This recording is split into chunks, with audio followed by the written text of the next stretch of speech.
hãy cho tôi người, hãy cho tôi một gì để tôi thấy đời đang sống em mới có hay không.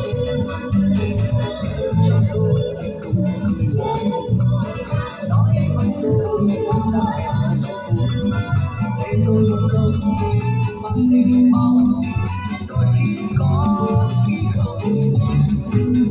Em cho tôi bao nhiêu lời cay đắng, em cho tôi bao biết lắng đau, em cho tôi đêm cho tôi say, em cho tôi quên luôn yêu tôi đây.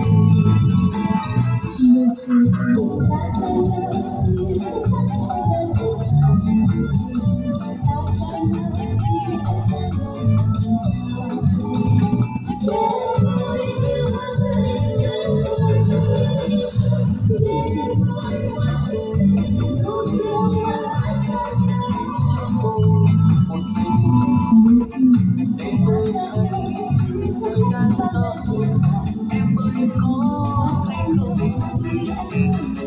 Cho tôi người nói với tôi rằng em rất để tôi sống bằng tiếng mong khi có khi không. Em cho tôi bao nhiêu lời cay đắng, em cho tôi bao biết nắng đau, em cho tôi về, em cho tôi say, em cho tôi quên luôn yêu tôi đây.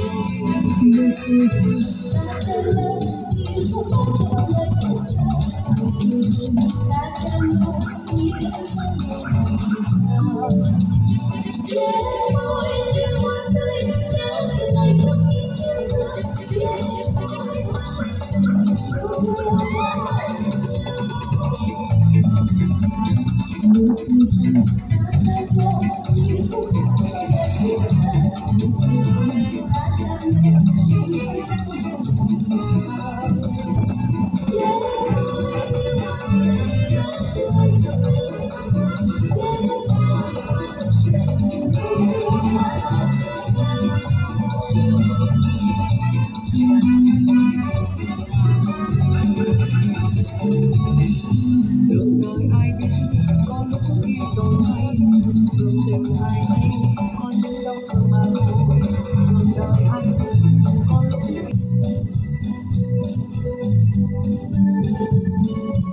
khi đổi thay, đường tình ai hay có những đau thương mà thôi. Đường đời ai biết có lúc khi đổi thay, đường tình ai hay có những đau thương mà thôi. Đường đời ai biết